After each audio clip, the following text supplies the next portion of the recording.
कि ये अंजुमन ताजरान election committee कुछ हो रहा है, ये कुछ हो रहा है, ये किसी की खाम ख्याली है। ये नहीं हो सकता कि मैं सदर हूं, मैं इतना कमजोर आदमी नहीं हूं, ना मैंने जिंदगी में कभी कमजोर सियासत की और न कभी कमजोर बात की।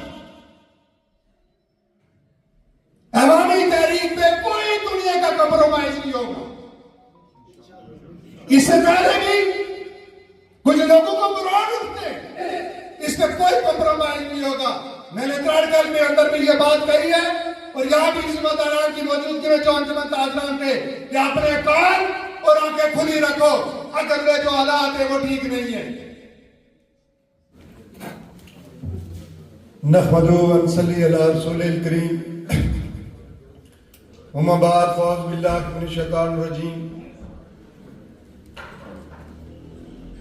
इंतहाई काबिल एहतराम मेरी कोटली की ताजर बरादरी,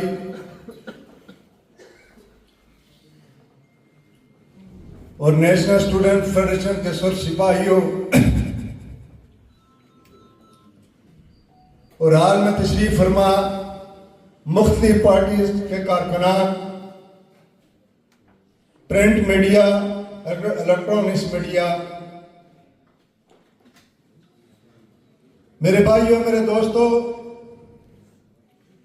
मुझे नहीं समझ आती कि मैं कहां से शुरू करूं और कहां खत्म करूं।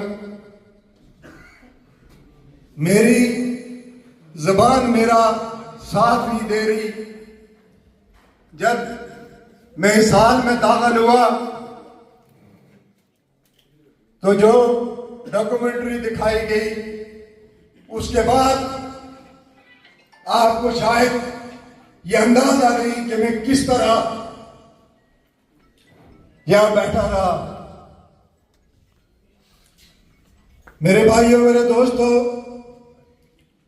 जिसके ताजियत रेफरेंस के हवाले से आप बैठे हुए हैं, मेरा उसका कम से कम 30 साल तल्लक था। मैं आपको बताऊं कि जब मरकजी अंजुमन ताजरान पहली बार बनी सदन गली के मुकाम पे, तो शायद अनवार बेग साहब को शौकत नवाज मीर साहब नहीं जानते थे, या ये उनको वो इनको नहीं जानते थे। हम पहली बार जब इकट्ठे हुए तो मेरा उनके साथ नजरियाती तल्लक भी था। और मैं एक बात आपको बताऊं कि आज शौकत नवाज मीर साहब ने ये बात की कि हमसे पहले जो हमारे सीनियर थे, जिनकी इस पूरे आजाद कश्मीर में भाग दौड़ भी थी ताजरान के हवाले से, चाचा याकूब साहब यहां मौजूद हैं। ये बहुत बार पहले भी बनाने की कोशिश की गई लियाकत बाग के अंदर, और ये नहीं बन सकी। जब ये बनी उसकी बुनियादी वजह यह थी कि हमारे साथ अनवार बेग जैसे लोग मौजूद थे और जोड़ने वाले लोग मौजूद थे। इस बात से कोई वो नहीं है कि जब भी जहां भी कहीं थोड़ी बहुत हालात खराब हुए तो उस मेरे भाई ने पुल का किरदार अदा किया। वो मुझे भी चलाता था, वो शौकत नवाज मीर को भी चलाता था, वो एक्शन कमेटी को भी चलाता था, वो अंजुमन ताजरान, मरकजी अंजुमन ताजरान का भी पुल का किरदार अदा करता था, वो मेरे बुजुर्ग चाचा याकूब साहब को भी चलाता था। मैं जब चाचा याकूब साहब को देखता हूं तो आप ये देखें कि उम्र के इस हिस्से में भी आज ये दौड़ते हैं। इस उम्र का आदमी आजाद कश्मीर में इतनी तकद्दुम, इतनी मेहनत कहीं भी मैं नहीं समझता हूं कि करता है। उसके पीछे एक इनके बेटे, इनका भाई भी था, वो बेटा भी था, वो दोस्त भी था, उसका बहुत बड़ा किरदार है। और आप जो बैठे हुए जो नेशनल स्टूडेंट फेडरेशन के कारकुनान हैं या किसी भी सियासी पार्टी के कारकुनान हैं, वो आपके लिए बहुत सारे सवाल छोड़ गया। लोगों, वो मेला लूट गया। हम सब ने चले जाना। नारे तकबीर, नारे रिसालत, नारे हैदरी। मेरे भाइयों, जिस तरह अनवर में गया हमसे, बहुत लोग कम इस दुनिया से जाते हैं।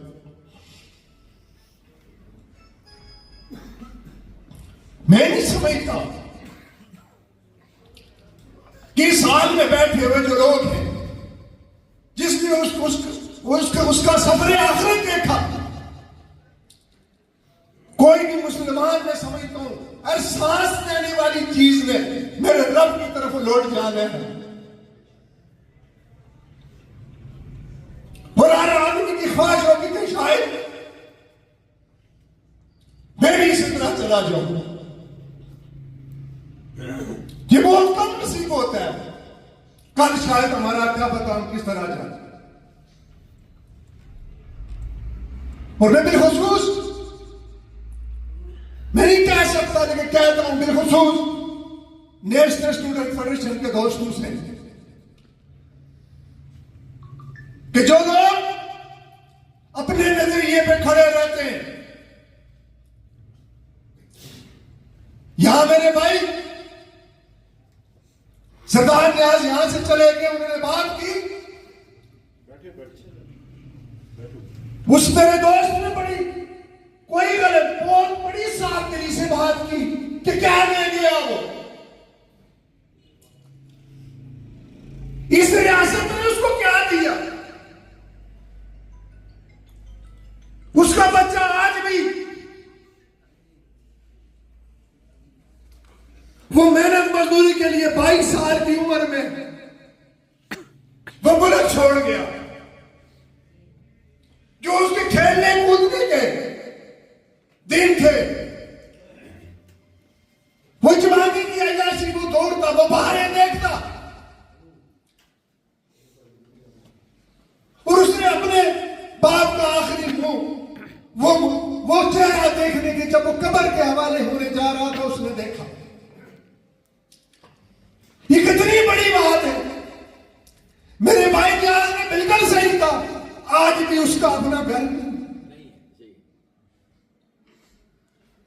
और एक बात और भी बताऊं आपको, वो बहुत खुददार आदमी था,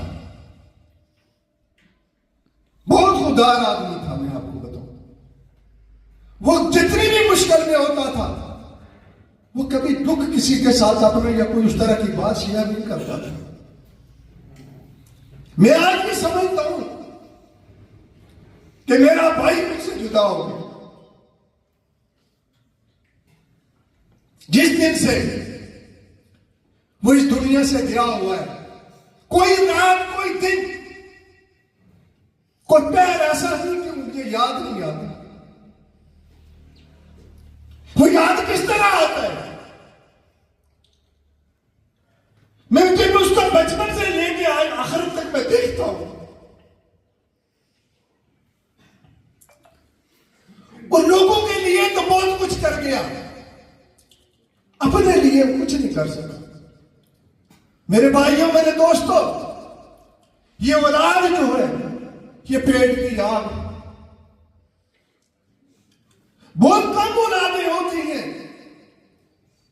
जो सबर शुक्र कर लेती हैं, वो कॉम्प्रोमाइज कर लेती हैं। तो बात औलादें ऐसे भी है कि जाने के बाद कहते हैं बाप हमारे लिए क्या छोड़ दिया। ये बड़ी मुश्किल बात है। आप ये सोचें कि वो मेरी बेटियां जो उसकी बच्चियां, उसने उस बाप का क्या देखा? मुझे नहीं लगता कोई 10 मिनट भी उनको अपनी जिंदगी में दे गया हो। फिर भी कहते हो क्या मैंने उसमें कुछ नहीं। मैं आज आखिरी बात जो मैं कहूं, मेरी जो आखिरी मुलाकात हुई, मेरी फोन पे बात हुई, वो बहुत दर्द में था। तो मैंने उसको कहा कि तुम पिंडी आ सकते हो या मैं तुम्हें आ जाता हूं लेने के लिए। कहता मुझे बताओ मैं क्या करूं। मैंने कहा पिंडी आ जाओ, दम बुजुर्ग है वो दम करते हैं, शायद तुम्हारा कोई ना कोई रिलीफ मिल जाए। तो उसने पता है क्या कहा, आप उसको देखिए, उसकी बात देखिए। उसने कहा आप अंसर से बात करके देख लो। उसने ये नहीं कहा कि तुम आ जाओ मुझे ले जाओ, उसने कहा तुम अंसर से बात करके देख लो। तो मैंने अंसर को फोन किया, वो मेरा भी अजीज है, उसका बेटा। मैंने कहा, उसने कहा पैसा क्यों कहते हैं आप गए? मैंने कहा तुम नहीं बेच सकते हो, मैं ले जाता हूं। देखो उसकी देखे कि वो अपने भाई को ये बात नहीं कह सका कि मैं पिंडी जाना चाहता हूं, उसकी खुदारी देखे। तो उसने अंसर ने फौरन कहा पैसा। मैंने कहा कल मंदिर में तुम इसे भेज दो गाड़ी। मैंने कहा मैं भेज देता हूं। उसने गाड़ी में हमारा ड्राइवर गया। मैं कलमे की कसम करके कहता हूं जब वो मैं उसके सामने गया, उसको बर्दाश्त नहीं कर सकता। उसकी यह हालत थी, उसकी टांगें उसका साथ नहीं दे रही थी।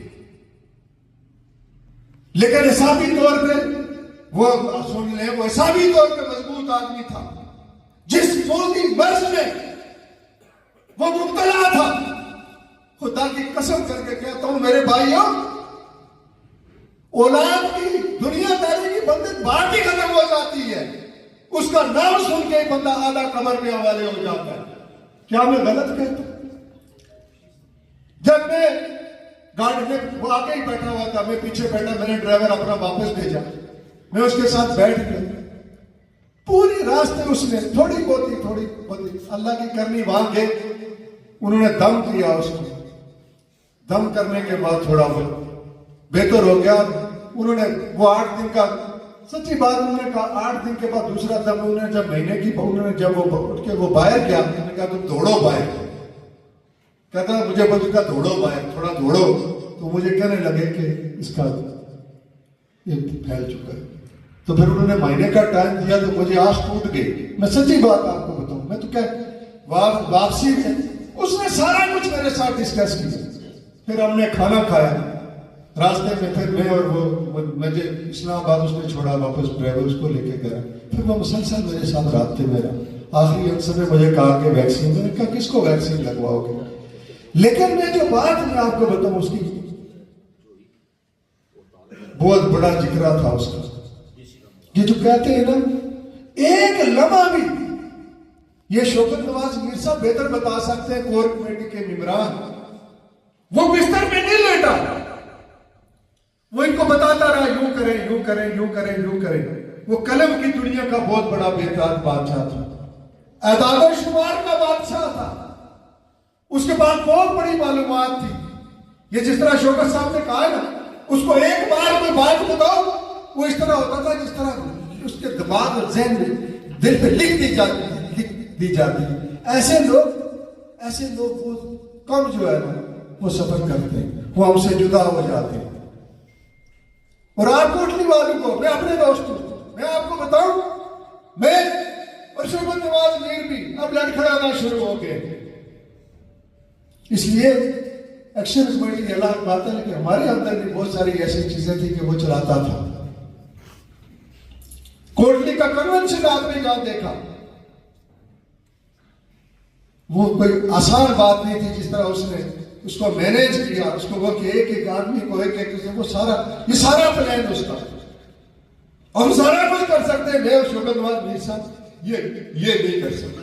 ये हर आदमी की, ये बहुत कम लोग जो होते हैं वो सलाहियतों के मालिक। और बिलखसूस मैं नेशनल स्टूडेंट फेडरेशन के दोस्तों से बात कहता हूं,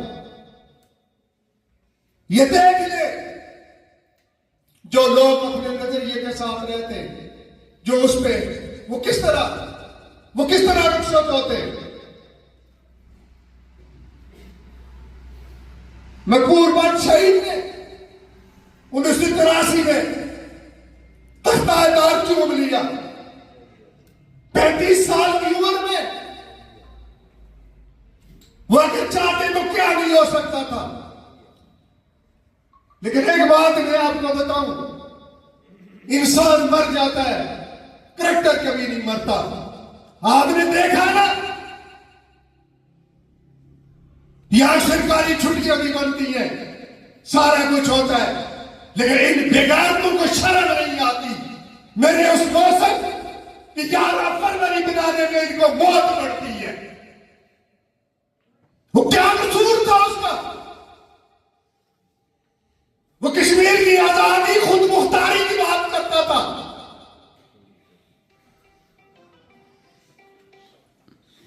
और जो ड्रामा आपने देखा ना किस महीने में क्या क्या ड्रामे होते हैं,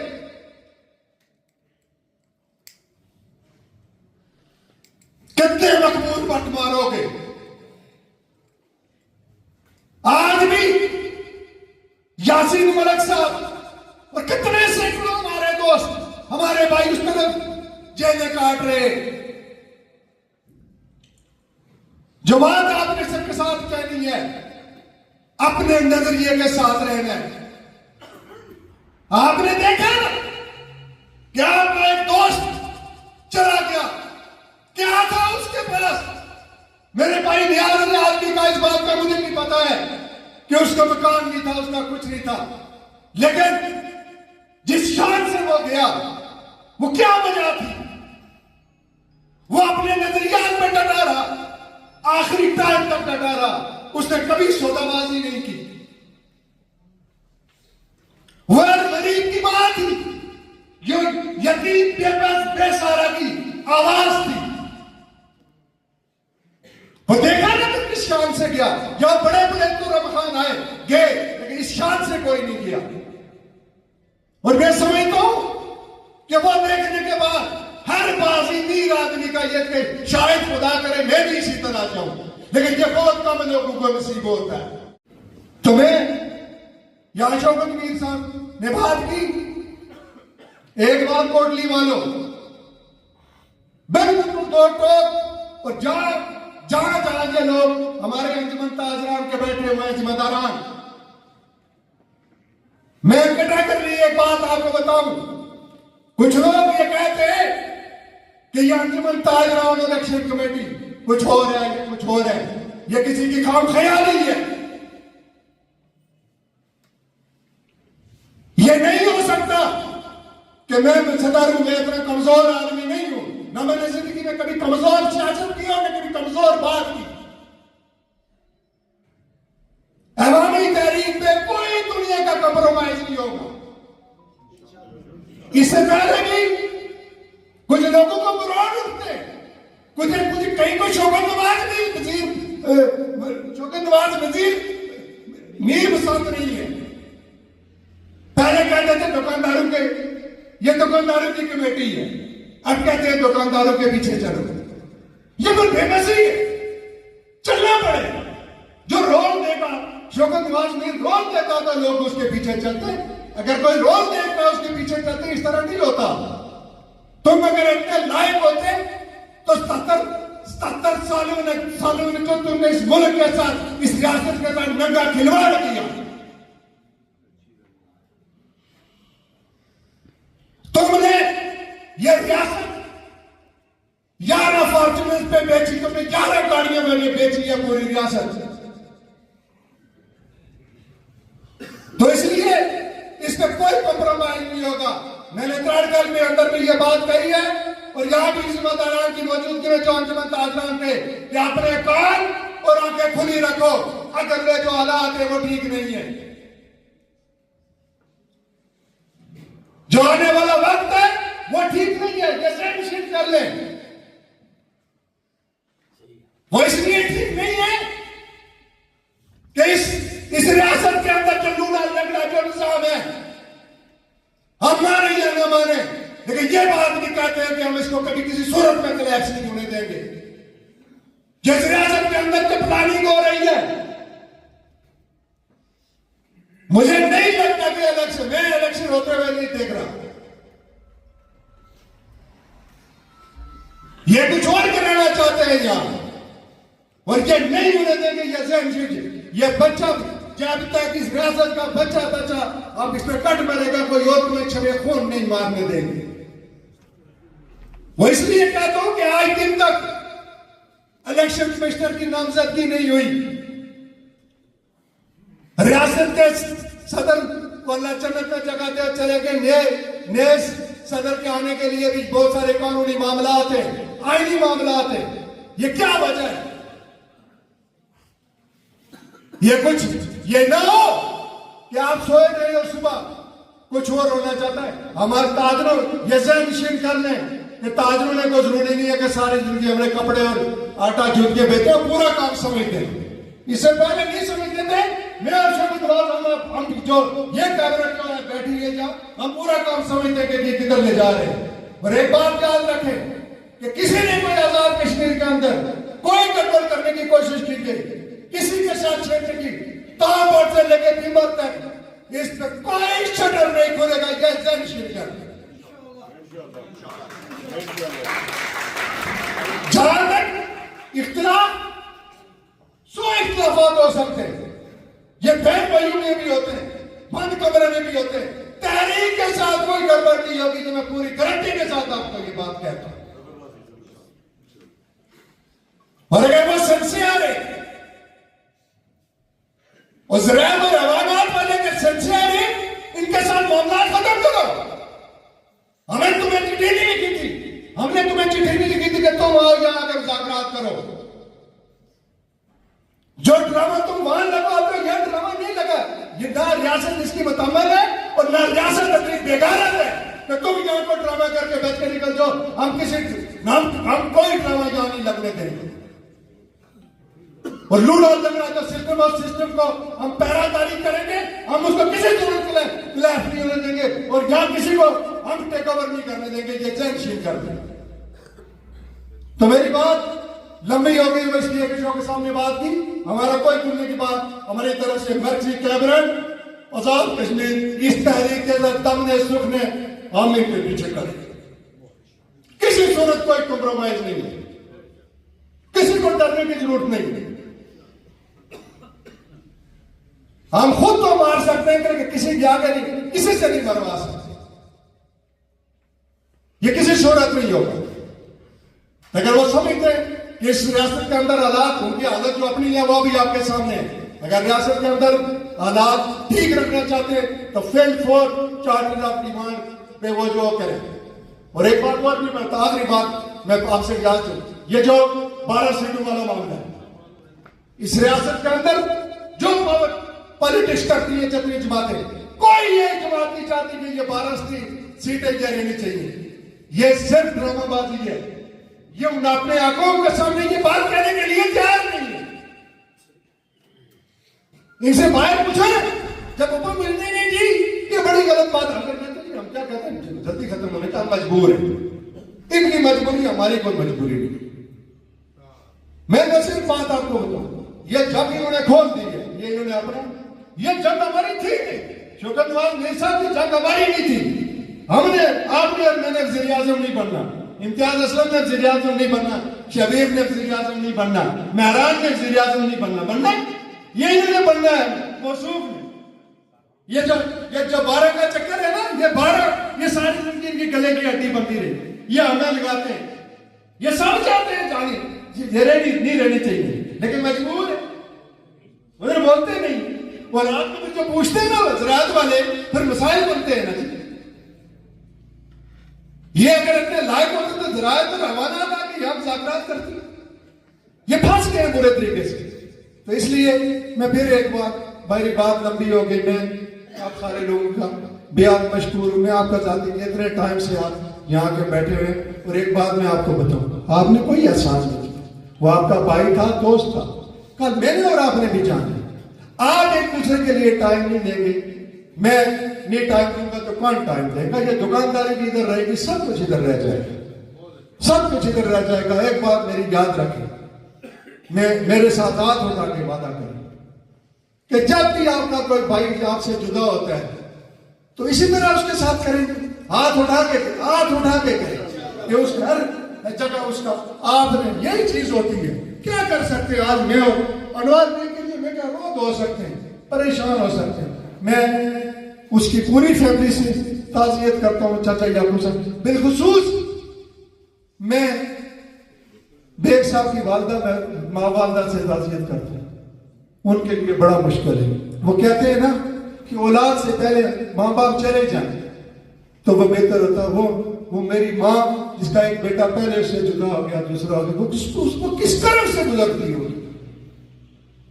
तो मैं और आप सारे लोग दुआ गो कि अल्लाह ताला अरबार बेग साहब को जन्नतुल फिरदौस में आला मकाम अता फरमाए। और बिलखुसूस इस साल में पुराने या नए नेशनल स्टूडेंट है, बिलखुसूस मैं सरदार नियाज साहब को भी ये बात कहूंगा कि उस मेरे भाई, मेरे दोस्त, मेरे अजीज से, आपका भी दोस्त था, मेरा भी था, अगर उसने किसी का सियासी हवाले से, और को जाती तो नहीं, उसकी किसी कमी कोताही को NSF वाले और नेशनल अवामी पार्टी वाले उसको खुदा रहा उसको माफ कर दे। जिंदगी में होता है, सियासत में भी होता है, लेकिन जब जिंदा होता है तो सारा कुछ होता है। मैं समझता हूँ बंदा मर जाए तो उसको माफ कर लेना चाहिए। मैं पर्सनल ये कहता हूँ, मैं जिस तरह आप उसके भाई हैं, मैं भी भाई हूँ, किसी मेरे नेशनल स्टूडेंट फेडरेशन के जैसे किसी को भी उससे कोई तकलीफ हुई, कोई बात हुई, सियासत में होता है तो उसको माफ कर दें। मैं इसी पे खत्म करता हूँ।